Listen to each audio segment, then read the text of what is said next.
Is Lily coming on? Oh no, she's at the Seahawks game. Hi, everybody. Oh, okay. Hi.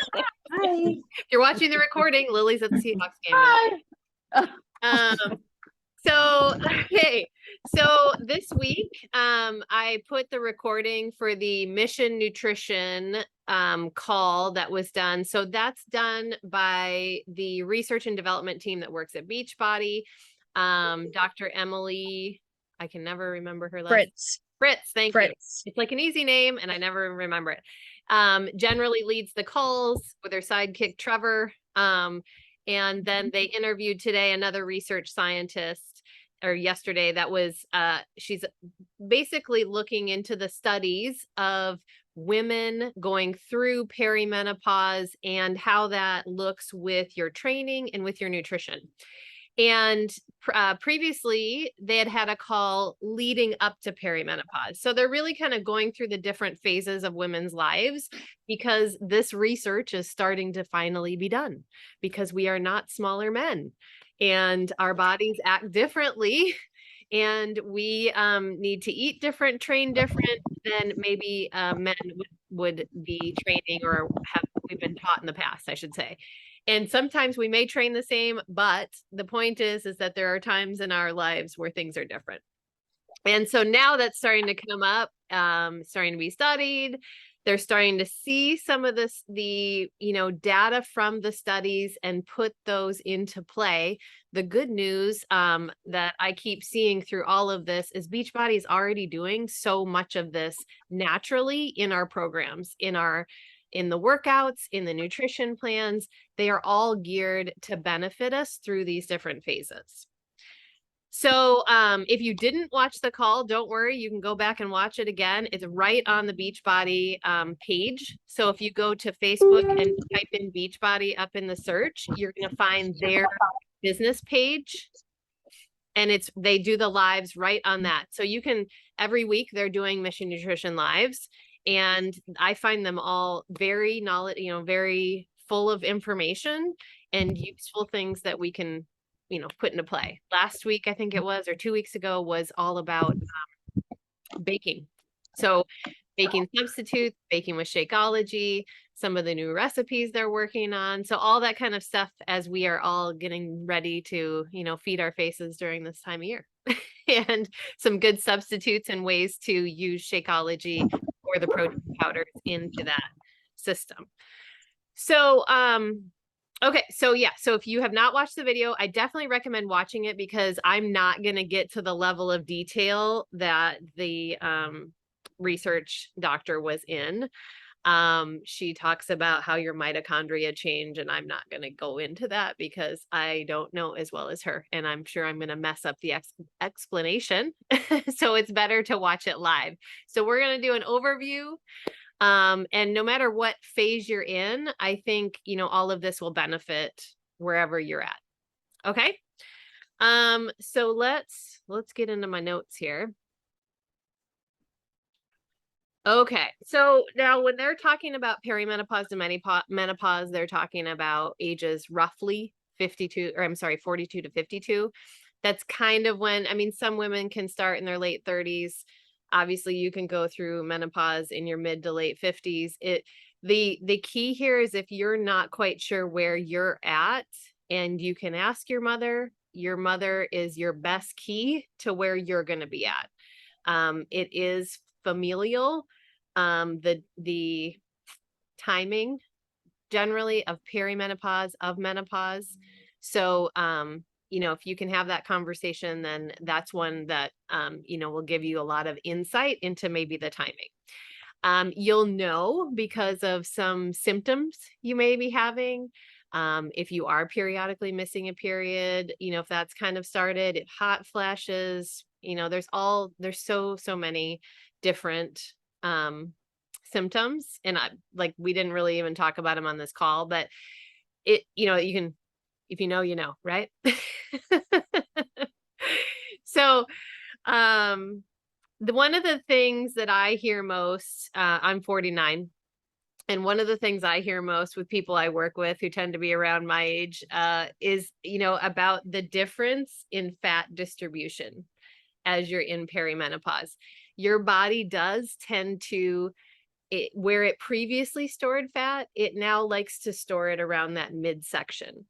And so you may not change weight, but you may change where your body puts that fat. And it's simply, it's putting it in the place where it's utilizing it to help control and regulate estrogen. So as you're going through these changes, gosh, I should look up. There's a really great podcast all about this, and I'm pretty sure it was on the What the Fork podcast, where they talk about how and why the fat distributes around your waistline. But that can be one of the more frustrating pieces to this. I know, especially if you're being diligent and you feel like your nutrition's on point and you feel like you're doing the things that you should be doing. It just know that your body is putting it there for a reason. And some of these things we'll talk about can help change that. Unfortunately, you can't spot, change things. You can't just take it off your belly and leave a little on your tush, or, unfortunately, we don't get to decide where it is. But by getting really consistent with fitness and nutrition, having those things go, your overall body will feel better, do better, and hopefully be at a place where you're feeling good about it. Okay. So let's see here. Let me make sure I got through what she talked about there. I can't even tell you how many times they talked about the fact that consistency matters. So, you're not going to see the same results if you're sweating it out 1 week and take a couple weeks off, and then sweat it out 1 week and take a couple weeks off, right? It really is about getting in those great habits of moving your body, of feeding yourself nutritious foods, and really getting into that routine. Now, that being said, consistency is in the action, but not necessarily the exercise you choose. So if you're if you're always doing the same exercises, the same workout, say you're just running, or you have a circuit at the gym that you're just doing the exact same things every time, that is not going to be as beneficial, because your body knows what you're going to do. So it doesn't have to burn as much to do it. It gets efficient. We're smart. These things we live in are very smart, and it will adapt. And so you're not burning as much with each thing. So that walk, that 30-minute walk that you may do every day, if that's your only exercise, it, may have done well when you started, but 2 weeks, 4 weeks in, you're not burning the same amount of calories as you did in week 1. So one of the things that we know is coming on body are body blocks. We are changing up our training. And this completely goes with everything that goes well with perimenopause and our bodies changing, and the fact that we want to change up between strength training, HIIT training, interval training. All of those things help us to continue to burn what we can burn, to gain strength, to hold on to muscle, to increase our muscle, all the things we want to do. So, and I don't think they develop body blocks because of perimenopause. I think there's other studies out there that show when people have 3 weeks on and 1 week where they can kind of a little bit, they stick to a program longer. So the body blocks came about because it helps people stay in the game longer. The benefit to us is it also benefits with how we can feel our best through training. It is good to have, if you're in a high hormone phase, it is good to give yourself some grace, I would say. I don't want to say you want to necessarily back off all the way, but maybe you need more stretching that week, or maybe you need, you don't want to lose that habit of daily movement, but you definitely want to listen to your body and how it's doing, because there are going to be days in that month, in that 28-day cycle, where you're not going to lift as heavy. Your heart rate might come up a little bit more. The cardio is not going to go as well, but still continuing to do the habit, do the things while giving yourself grace during that still benefits you. So she talks a little bit about that too, about, not every training day is going to be amazing. It just isn't. That's hormonally what we get to deal with.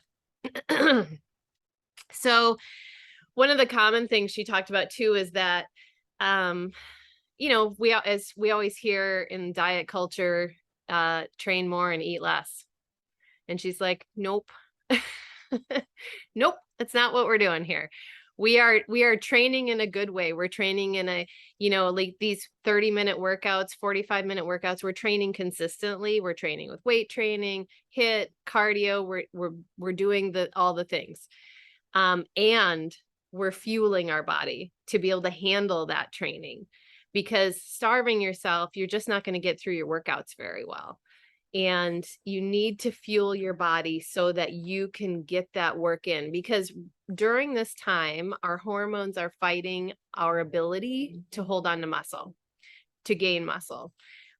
So we want the muscle there because 1, that means we're burning more calories in our day to day. 2, we stay strong, right? I mean, as we get older, we don't want to be fragile in different ways. We want strong bones. We want to have strong muscles. We want to be able to take care of our body. And so through those different types of training, that also benefits you maintaining, more muscle in your body.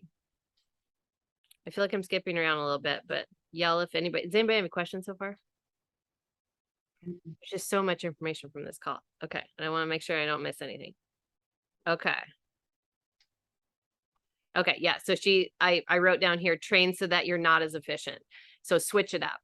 If the more you do something the same, through my fitness certifications, it's like they always say every 6 to 8 weeks, you should be redoing or changing up your program. And it doesn't have to look completely different. It means different tempos, different timing, different volumes. You're just changing it up enough that your body is not used to whatever it is that you are doing. And that way your body continues to adapt and it doesn't become efficient in needing less calories.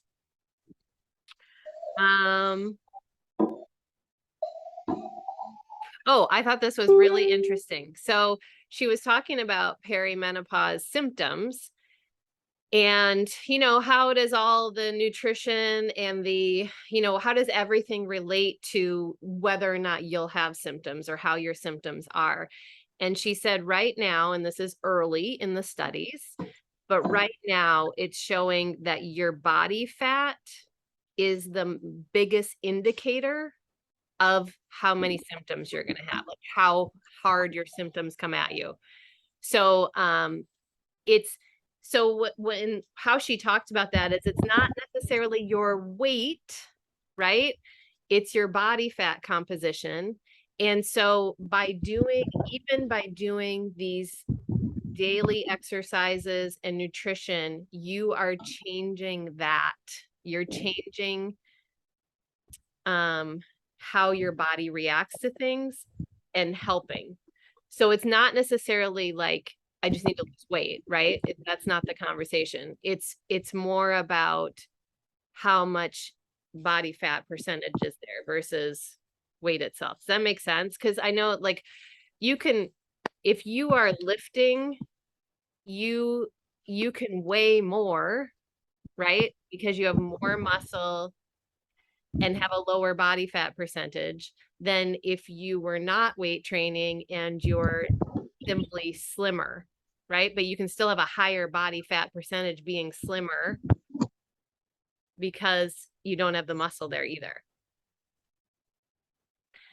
So she was I thought that was kind of interesting too, that this whole call was fascinating to me. Yeah, Kathy. I get it. Yeah. She is not a big fan of IF. So that was another piece that she talked about with nutrition, that intermittent fasting, she's a big believer in eating protein before you work out. And what her recommendation was is 30 grams of protein a meal. So when we'll get into a little bit more math about that in just a second, but basically she thinks you should have protein before the workout, because then in your workout will be, you'll have more fuel for the workout to be able to work out in a more productive way toward muscle.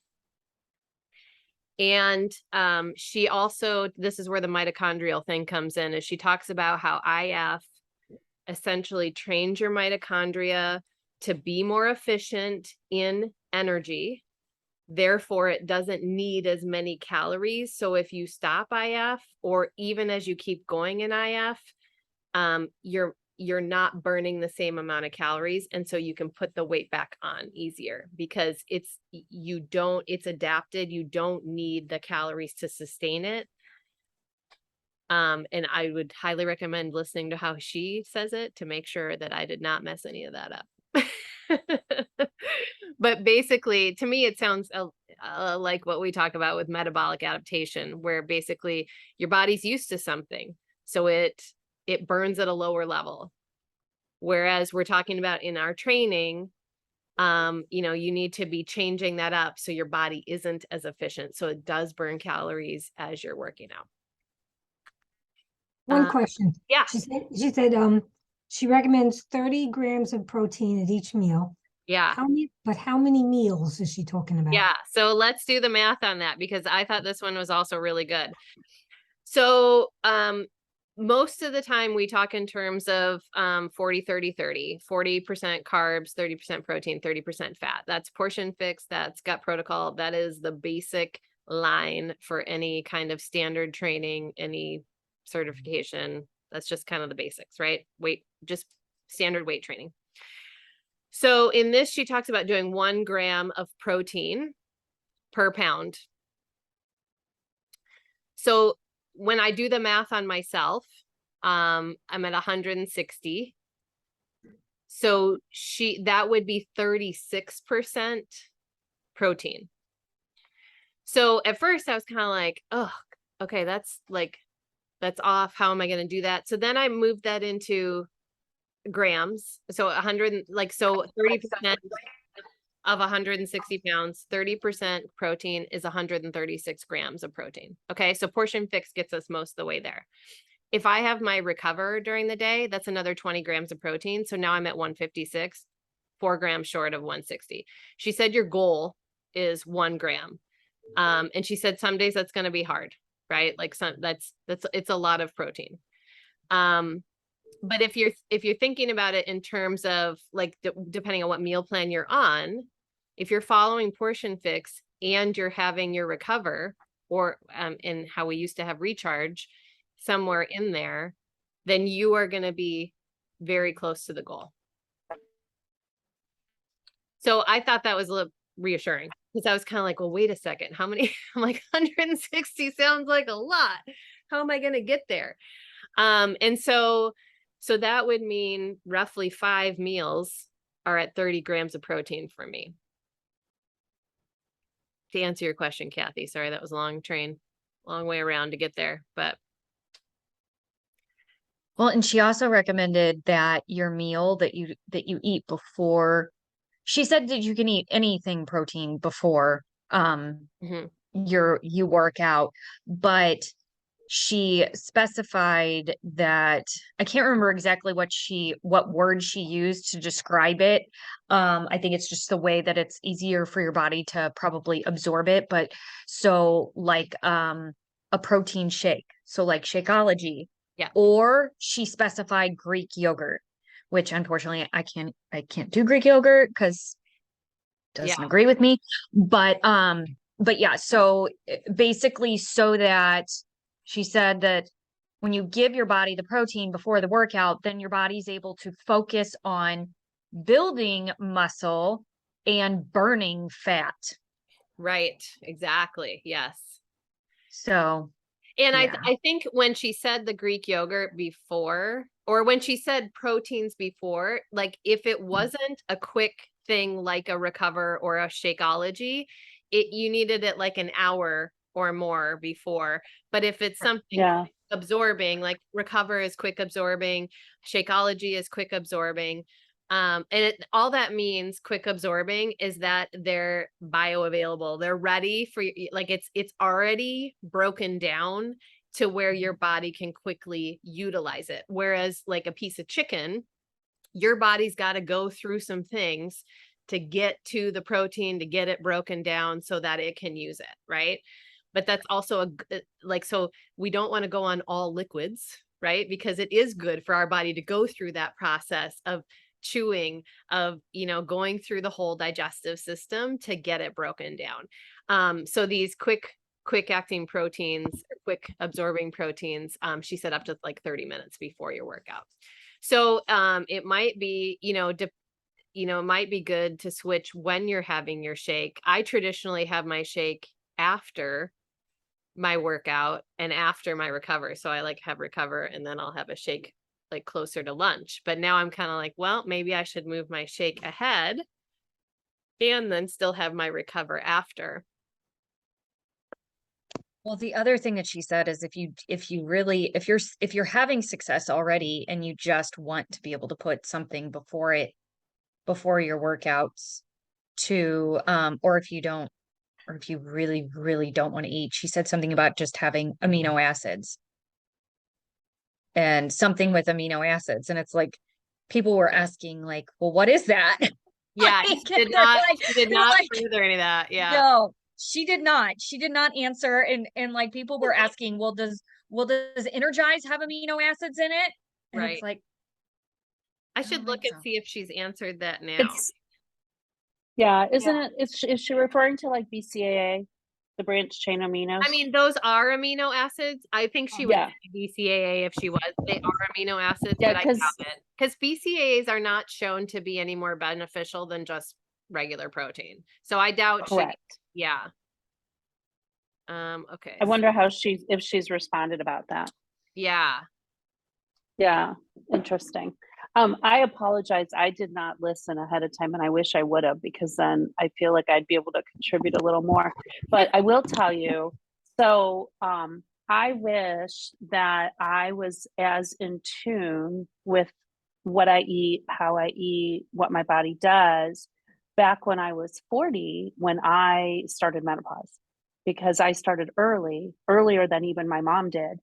And Right. I really had very, very few symptoms other than my period stopped. And then I got the hot flashes. So Right. like, but Interesting. prior to, it was like, boom, it stopped. And if I was as in tune as I am now, I may have been more aware of what was going on. But yeah, so very interesting. And I'll say I cannot eat yogurt before I work out either. I have to wait at least an hour because it doesn't sit well in my stomach either.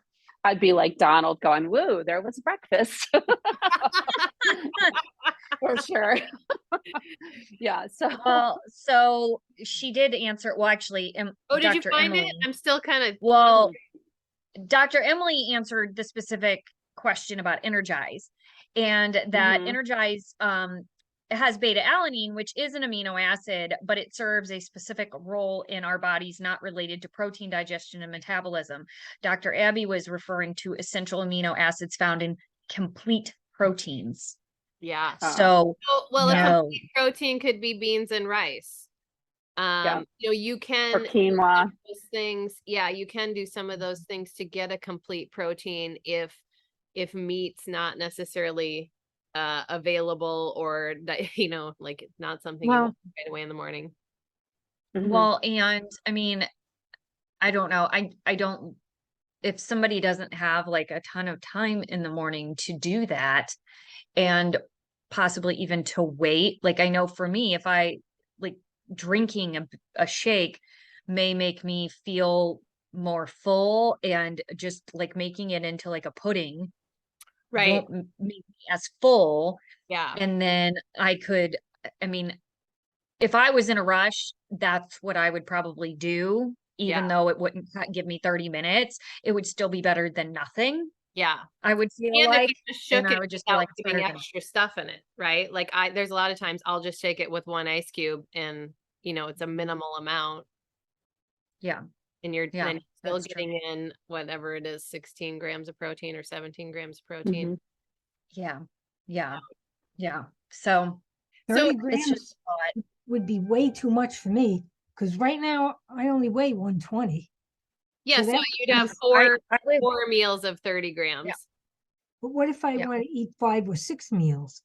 Then it would only be 6 meals, only 20 grams per meal. Yeah. And 5 meals would be, Or you could have Yeah. meals without protein if you still, you know what I mean? They just wouldn't be very big meals. Like you could Okay. still do 30. 30 was just her number. And it's Yeah. interesting too that she went to 30 because I know previously there's been a lot of talk in the fitness community about 20 grams being about what your body absorbs. And they have found lately that that's just not the case. And that even if your body gets extra protein that it can't necessarily use immediately, it still retains it in some way so that it can utilize it. It's not like Doesn't it say that sugar it's or fat though? carb where it pushes it into storage, right? It still tries to utilize it as best it can. Really? Yeah. So it doesn't push it right to the fat stores. No, it No? does not. Nope, Oh, it does not. And Oh. so like so you can have meals that are larger grams of protein now and still benefit from them. It's not like wasted protein like was previously Yeah. thought. Jacob, what about the chicken? Did you get the chicken? Oh, sorry. I don't know. I didn't get You the got the chicken. chicken?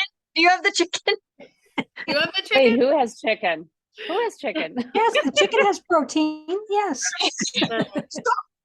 Jacob's got the chicken. Okay. He's making dinner. I'm sorry. I'm over here like focusing while he's making dinner.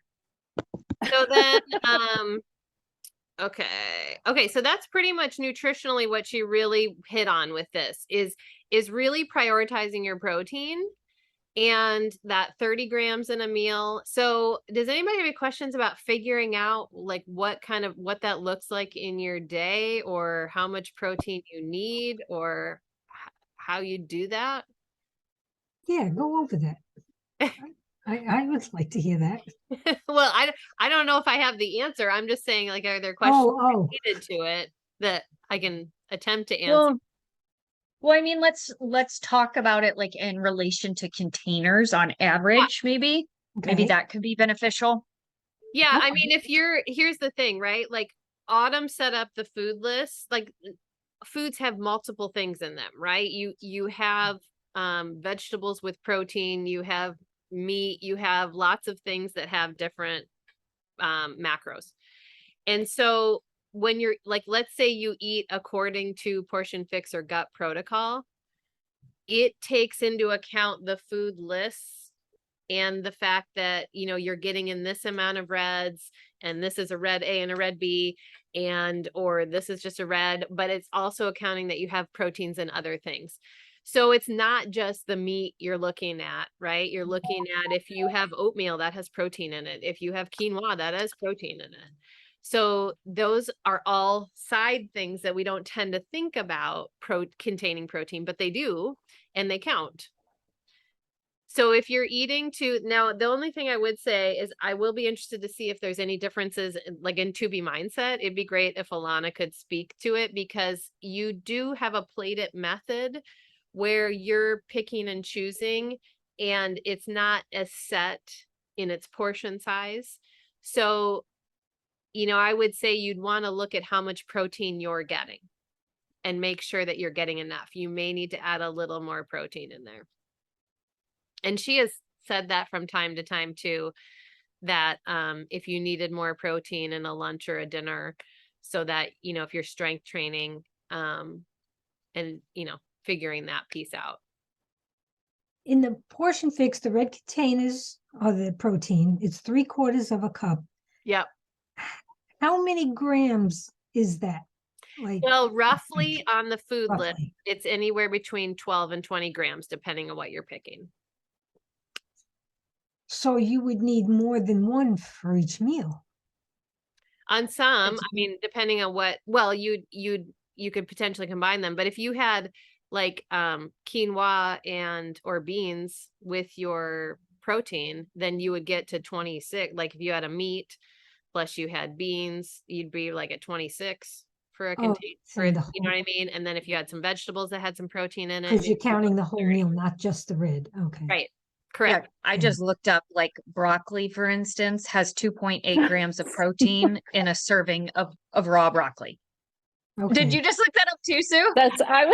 Who's on I it? did the same thing.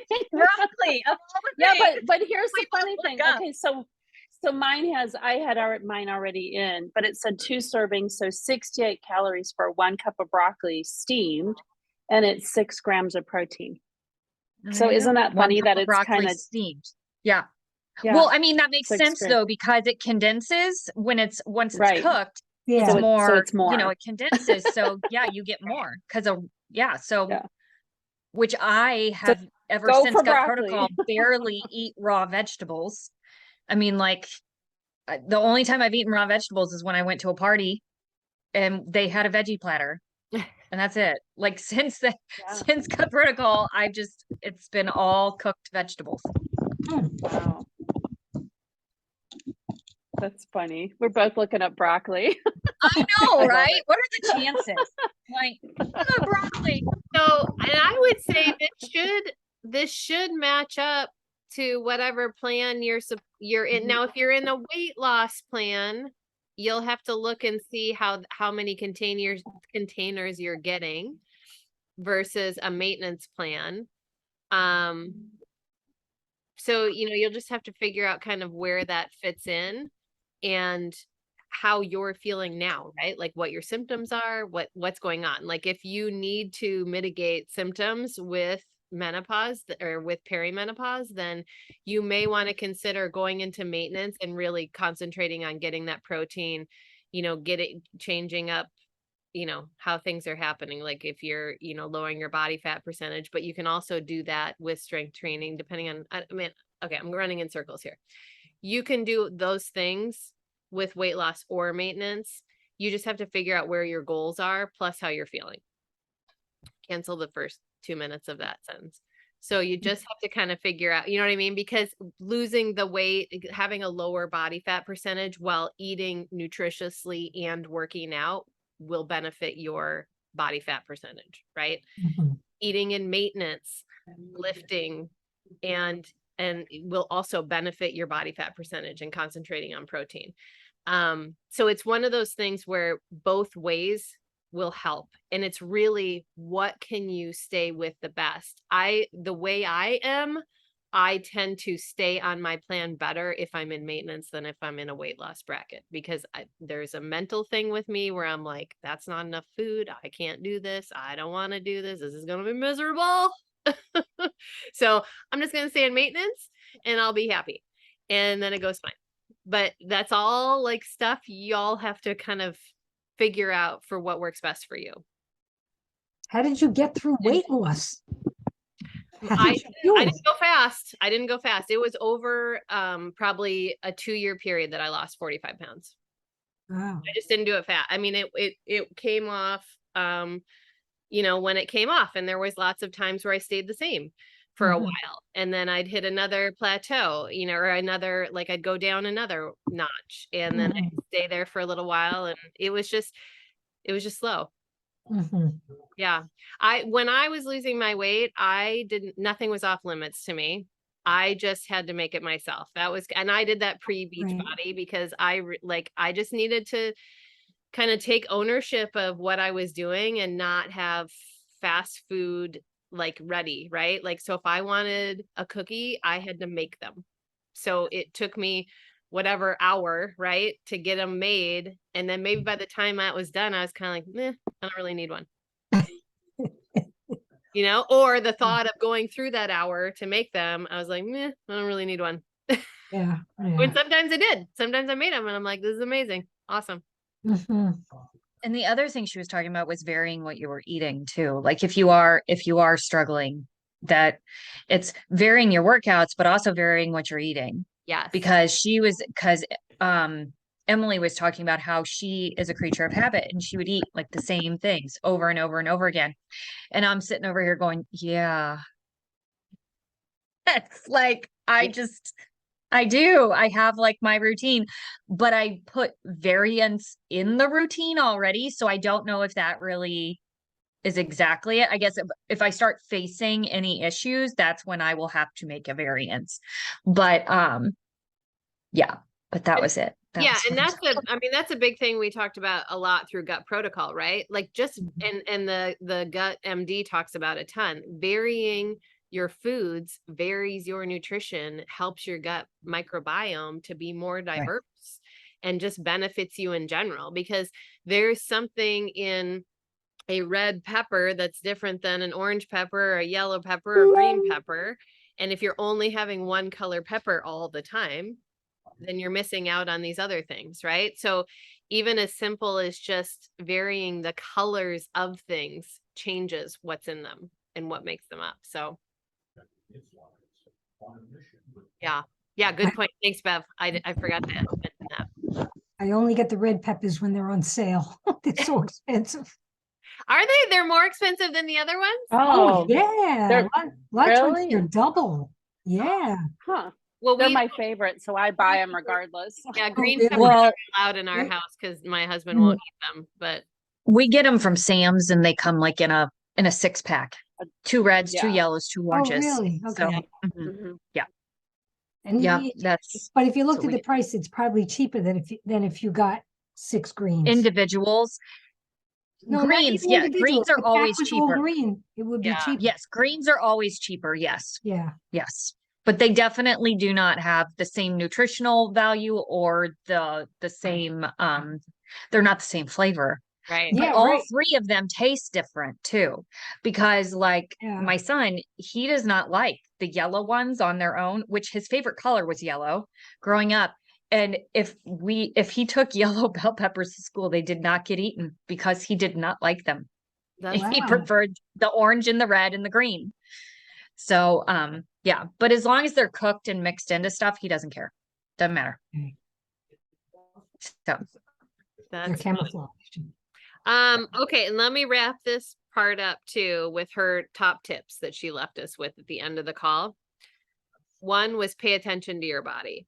So you're the one who knows what's happening, right? If something's off, if something's different, and she highly recommended if there is something different, even if it's not something you think might be a big deal, that's a great conversation to have with your doctor on your annual visit. You know, just things that like little tweaks here and there, but also paying attention during your workouts, how things are going, what's going to help you feel your best. Prioritize yourself. Okay.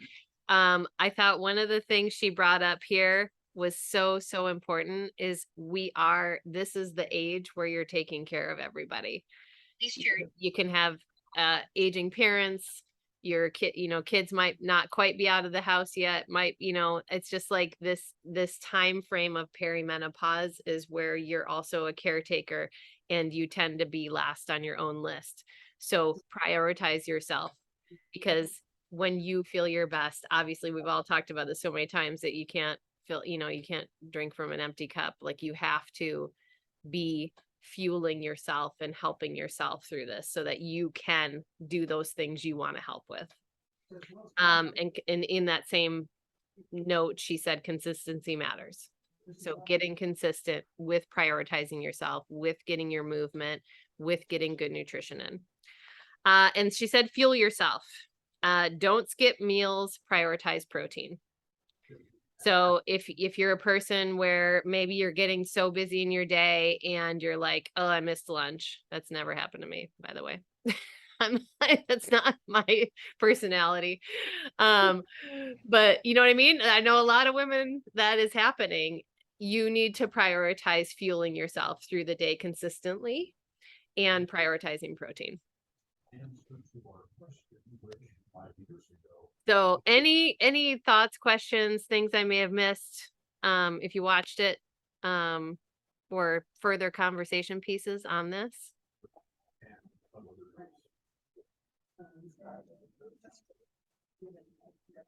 It was very good. I'd highly recommend watching it. And as you're going through, like I've been thinking today, as I've been eating my meals, like how much protein am I having right now? What are my meals looking like?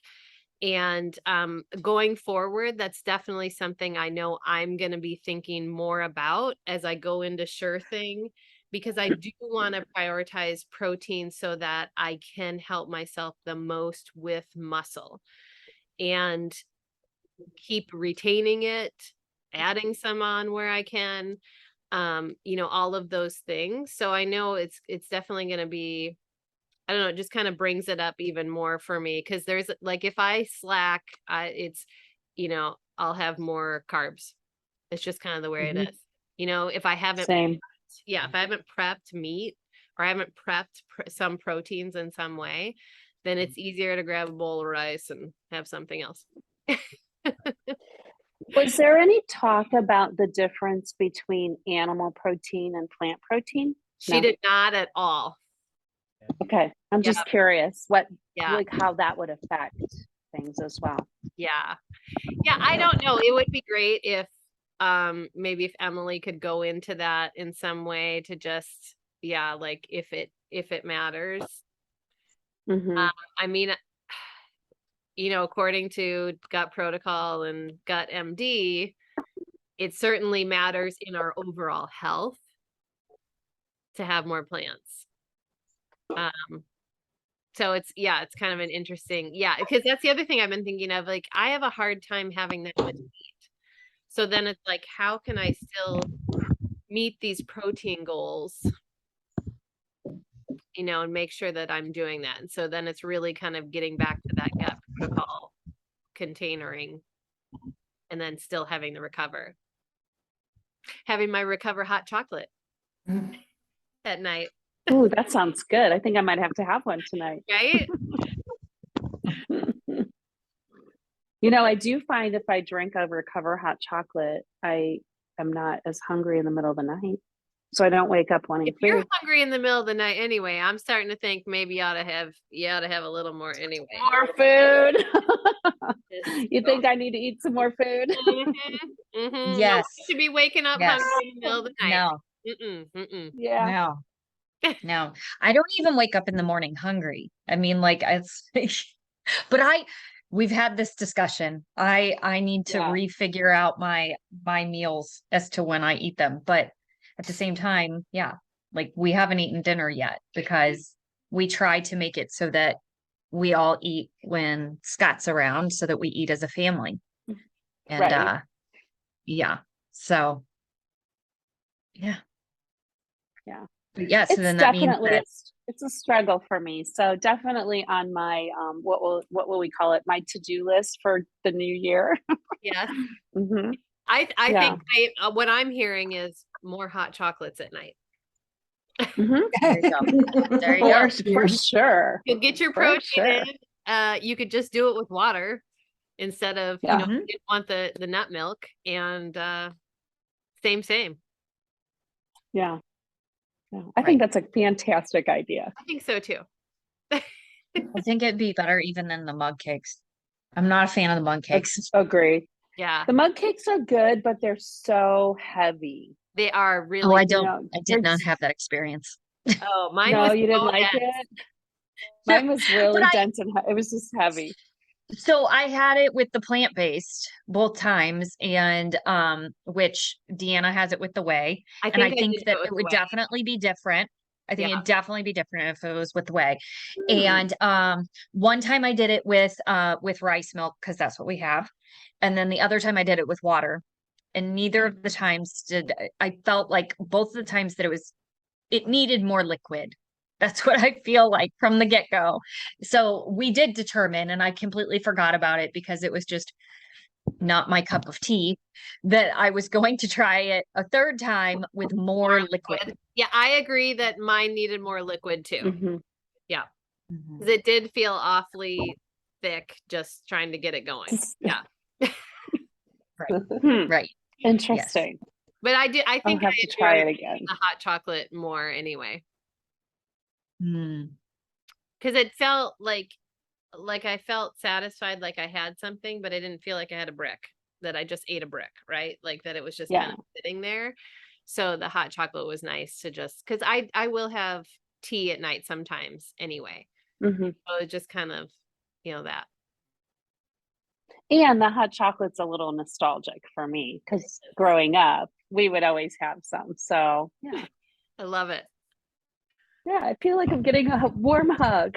Yes, I love it. Hmm. Put a few Yeah. marshmallows in it. Good. Yeah. Well, yeah, Or you you can could, put the but marshmallow extract that is in the for the Oh. Shakeology hot Mhm. chocolate is That getting a sounds good. marshmallow extract. And so you Or get some whipped cream. well, I Yeah, was going to coconut say, whipped have you cream. guys seen coconut or almond Yeah. whipped cream? You could easily put a little bit of that on there for sure. Totally. Hmm. Sounds good. All right. So any thoughts, questions with that topic, or we can move on to anything else we want to talk about? How's everybody doing during December? How are we feeling? Mm, Good. it's gonna be tough. What's this, Christina? What are you eating, Christina? No. December is a rough month for me, and I'm not eating, I'm not drinking, I'm not sleeping. I'm just not doing well. So, Yeah, yeah. Do you feel like if you did like, because you kind of have the trifecta going there, and sometimes it's hard to like work on it all. Is there one, yeah. like, is there one, like maybe Well, prioritizing sleep or setting an alarm to make sure you eat, or you know what I mean? Like one thing that you can just be like, okay, today I'm just gonna like this one thing I'm really gonna make sure happens. yeah, I can do that. I can focus on, I think my sleep would probably benefit me the most at this point Yeah, I'd say because it's true. a lot of times because because I used to work out in the morning and um without the sleep, it's hard for me to get up at 4 a.m. And today I worked out in the evening and I did a cardio workout and it felt so good. And I'm just like, why don't I, why am I not doing this every day like I used to? Because I feel so much better. Yeah, So I think the sleep is something I should prioritize first. And then because I want to do the gut protocol again because it made me feel so good. it really Um, does. it helped me a lot. And Maybe if you December just feels exercise at like, night, you'll sleep better.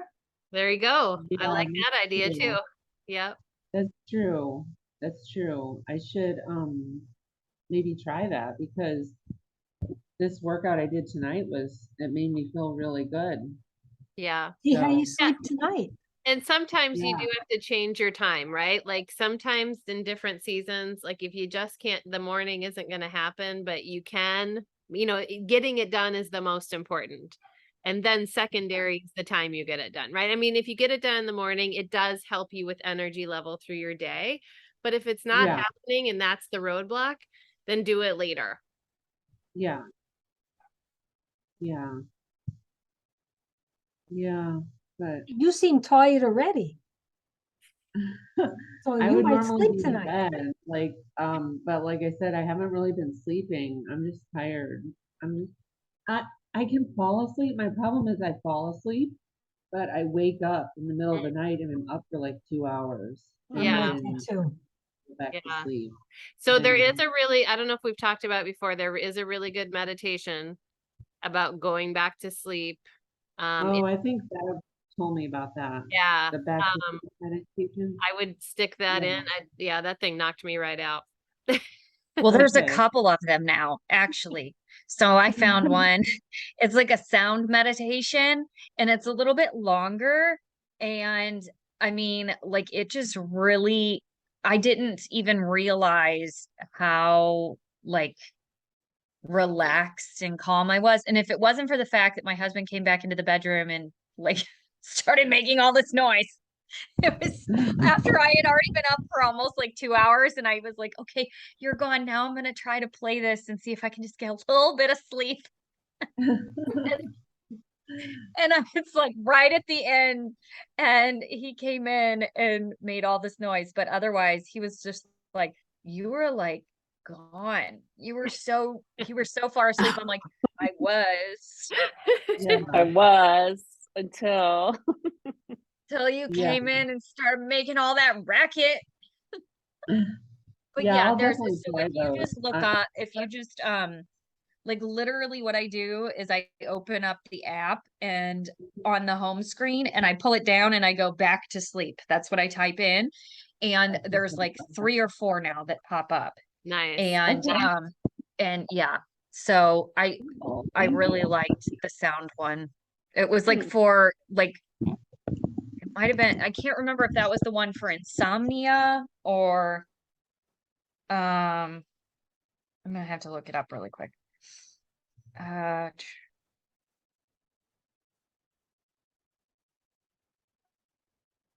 So quiet.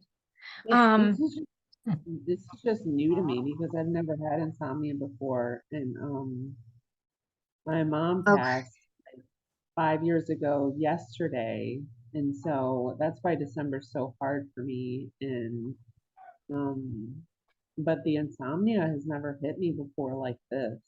It's just Hmm. weird. I don't know. Yeah. So yeah, it's called Insomnia Release. And Okay. there's also a return to restful sleep and a fall back asleep. And then there's just back to sleep, which that one's the shortest one. And but Okay. yeah, the other ones are like sound meditations. So it's like she's talking, at least in the one, the insomnia one, she's talking and then all of a sudden she's not talking anymore and it's quiet and then there's some sounds and then it's just like, yeah, I didn't even realize like how out of it I was. Like I was just like, I thought I heard the whole thing, but obviously I did not. So Yeah, thank you so much. I'll put that like I'll just pull up that page and put it on like right on my phone. That way if they need it, I'll have it right there. yeah. Yeah, I Well, would. and Cause yeah. it sounds like December is a tough month. And like Yeah, be really proud of yourself for getting your workout in today. You know what I mean? And just go yeah, off of that. Don't think about all the things you didn't do. Think about what you did yeah. for yourself today. The fact that you did I something. had my shake too. Yeah. Yeah. So, just keep getting excited about you doing something for yourself versus, oh, I didn't do this. I shoulda, woulda. Yeah. Doesn't Thank matter. you, lady. You're so sweet. Thank you. I will. I'll focus on the right things instead of the wrong things.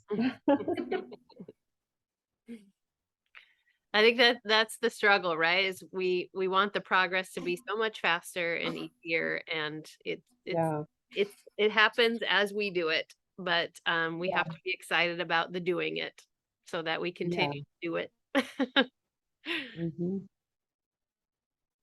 And Well, just remember, we're all here for you as we well. So are, just yep. lean into this group. Yeah, And yeah, and because like we all do. yeah, I mean, we do, like I made a post about it the other day.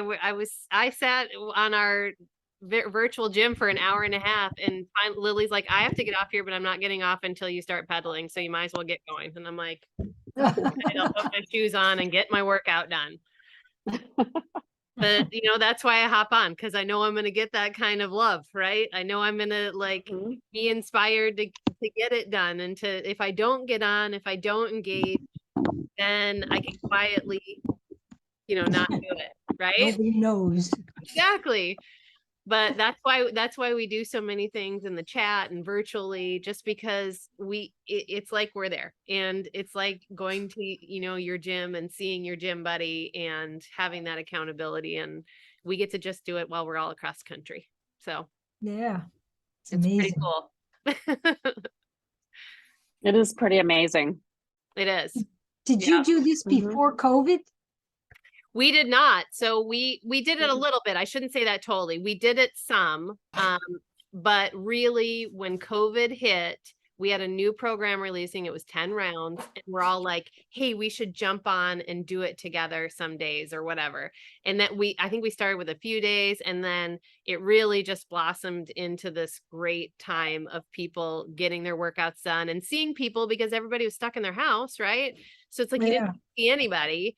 So then we were like, oh, people, we get to talk to people. Something good We came can out of talk to COVID. each other. Yeah. Something So good. it was started a little bit before, but not like it is now. Yeah. Mm, And more people got comfortable with Zoom during COVID. So it Yeah, wasn't, right. it didn't feel like this big barrier to cross, that you had to like, I don't know how to get on Zoom, or what happens if, I don't want you to see me, or whatever. Yeah, yeah, Now we're all kind of used to it. yeah. All right. Well, we're already at 6:00. So I don't know what the Funky Friday is tomorrow. Do you know what it is? Oh, Ugly shoot, I don't sweater. either. Oh, Ugly got one of sweater. those. It is. Okay. What is the I theme? borrowed one. Ugly sweater. Oh, ugly sweater. Nice. Yeah. And then we really don't have any, like, we don't have meal prep until January 15th. That feels like forever from now. And then we will have this call next week, but the week after that I'll be canceling because I'll be having some family fun. We'll be out at the theater watching something. So next week, and then we'll start the new year. Okay. Sounds good. Awesome. Yeah. And if anything Fun. comes up, we have that, all the chats going, we've got the groups going. So if any questions come up, or if you're like getting into our conversation today and you're like, how am I going to hit this protein? How do I figure this out? Where am I at? Then, just throw it in there and we can talk about it. And make sure you have all the information you need. Sounds good. All right, everybody. Well, it's good to see you. Here, I'll take a picture quick. Lily's not on here to remind me. I was just going to take one. Okay, ready? Okay. Good job. Okay. Awesome. All right. All Night, right, we'll guys. see you later. Have a great night. Have a Bye. good week. Thank Bye. you. Bye.